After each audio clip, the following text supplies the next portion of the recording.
Hey, you guys, welcome. So, I'm super excited to get started working with you guys, and I just wanted to let you know what to expect in these first few weeks, okay? Because there's a lot of different things happening in your body and to your lifestyle and changes when you first start a program. And so, I wanted to write this because these questions come up a lot from clients who just start our program.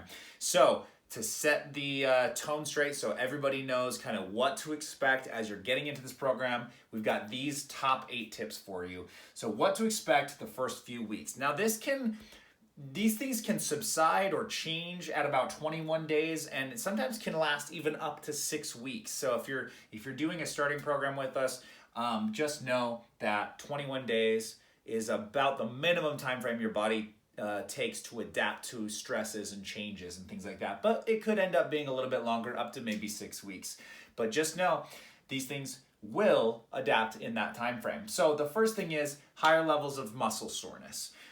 So naturally, when you start a program, you are going to be doing resistance training with us. And even if you're not doing a lot of resistance training, but you're doing a different exercise program, you are going to see higher levels of muscle soreness. Sometimes it's very uncomfortable. Just know that muscle soreness does not always feel that way, okay? When you get into a regular routine of resistance training 3 to 6 times a week, the muscle soreness becomes very minimal and very tolerable, and you can still see results. You don't have to be crazy sore to see results, okay? So just know it does go away or it gets reduced to a very manageable level. Number 2, lots of helpful information. You've probably noticed already, we have a ton of content, okay? Don't let that overwhelm you. A lot of people get overwhelmed in the very beginning because we have so much great content. I want you to focus on the basics, okay? Whatever your coach tells you to follow, to start focusing on, and also just the beginning steps of things like this video and a couple other like beginner videos. Also, the success checklist. If all else fails, forget all the other videos, forget all the other posts and whatever you see. Follow the success checklist and your client handbook, okay? Those are where you need to start.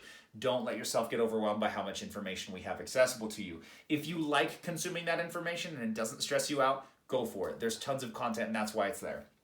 Number 3, you will be tired at first, okay? This kind of goes along with the soreness. Your body's gonna be under stress. It's gonna be tired at first, but you're gonna notice more energy very quickly. That is one of the first things that people notice when they start a program. Even before fat loss or muscle development or other things, they notice, wow, I'm just starting to feel better. I have more energy. You can notice this as soon as after your first workout. Like you might feel rejuvenated by your first workout, or the following day you may wake up feeling better even just from that. Number 4, better sleep quality and stress management. This is tied to that better energy as well, is you're gonna be working yourself out, which when you do resistance training, your body forces yourself into a deeper, better quality of sleep during certain sleep cycles. So you're gonna notice better sleep quality, and that's just gonna also help contribute to better stress management because you're creating a positive biochemistry in your body that's gonna allow you to deal with stress a little bit better. Plus, you're probably gonna be eating better too and taking your aggression out on those weights. Number 5, feeling more hunger or possibly cravings for certain foods and an appetite increase. Please know you've got to follow the caloric recommendations and the macronutrients that we provide for you. We do sustainable nutrition planning, okay? So I really suggest you follow the meal plan or at least the calories and the macronutrients that our coaches give to you. The reason for this is because you're exercising, you're burning more calories, you're increasing how much food you need each day to sustain, your body. Also, a lot of people come into this program and oddly enough, they're actually under eating. They're eating 800 calories a day, 500 calories a day, 1,000 calories a day. This is not a sustainable level of calories. And so you need to eat the calorie levels that we recommend or above. Okay? Remember, that's not your maximum calories. Many programs say don't eat above this many calories. We give you your minimum calories and say don't eat below it. Okay? Because this will help control hunger. It will control cravings. It will control hormone signals in your body. It will make sure your body's not under too much stress. And you shouldn't be experiencing cravings and huge spikes in appetite or hunger on a sustainable fat loss program. You can lose fat and not be hungry, okay? Number 6, more frequent urination and bowel movements. if you're following the meal plan, and even if you're not fully following the meal plan, but you're working out more, your body is just moving at a higher rate. Your heart rate's elevated. You're burning more calories every day. You're using your body. You're moving your body. That's going to help with digestion, okay? If you're drinking more water and you're eating more whole foods and high fiber foods, you're going to notice that you're going to have more frequent bowel movements and you're going to be going to the bathroom more as well. So I do recommend drink the water.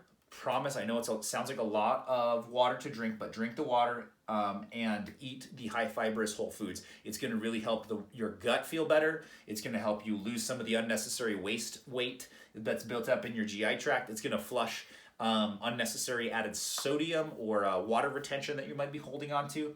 But do plan on going to the bathroom more often, which is okay because you'll be getting more steps that way. Number 7, weight fluctuations. It's very interesting to watch people's bodies react when they first start training. Some of you, depending on your gender, depending on your age, depending on your fitness level, depending on your goal and what your nutrition habits are like, your weight could go up, your weight could stay flat, your weight could go down, or it could do this, anywhere in between. These are perfectly normal fluctuations because you're experiencing swelling and inflammation. You might be experiencing water retention. You might be experiencing flushing of water. You might be experiencing gastrointestinal emptying, like we just talked about. You're cleaning out your bowels. You might be burning fat. You might be building muscle. You might be doing both. And so don't just focus only on the scale for the first few weeks, okay? We will track your weight, but if you go up 2 pounds and your goal is fat loss, don't worry about it. I promise this is a normal part of the process, and it doesn't mean that you gained 2 pounds of fat. And if your goal is muscle development and you happen to go down 2 pounds or 3 pounds, also don't worry about it. This is part of the process. One of those other weight fluctuating factors is most likely what's happening, because the way we program and the way we do nutrition, you shouldn't be losing muscle and you shouldn't be gaining fat if you're following the protocols that we give you, okay? But count on your weight fluctuating a little funky the first few weeks. The final one, inflammation. I just mentioned it earlier. This is a stress response. It's in your body that can happen to a lot of stressful changes, especially physical exercise. Sometimes you may accidentally overwork yourself in a workout. We want to be very conservative and tell you not to do that, but sometimes it happens. And you could be swollen, you could have inflammation in the muscles, and that kind of thing. And that's mostly what it's going to show up as, is swelling and sore joints. So this is normal. It doesn't mean you've injured yourself. Unless you feel a very acute, stabbing pain or something like that, then we have a problem, right? But if you just have some generalized swelling, generalized inflammation, soreness, that kind of thing, that is normal, but we do need to dial your program intensity back a little bit, okay? And just know that the inflammation does eventually go away. So I hope you guys found this helpful. This is what you can expect in the first 21 days. Some great things, some uncomfortable things, but the uncomfortable things will typically subside and become very manageable and long-term manageable and sustainable for you. So if you have further questions, if you're experiencing anything during the beginning part of this program and you're like, I'm not sure if this is right or not, just talk to your coach. Reach out to me or your coach and say, hey, I just started the program. I'm having this specific experience. Is this normal? And we can be able to tell you, yes, it's actually perfectly normal. It's part of the process. Don't even worry about it. Here's what we're going to do to address it. Or, hey, you know what? That's a very interesting point. We may want to take a look further at that and make sure everything's okay. All right? That's why you've got coaches. So let me know if you have further questions, but this is going to cover most of it. See you guys in the next one.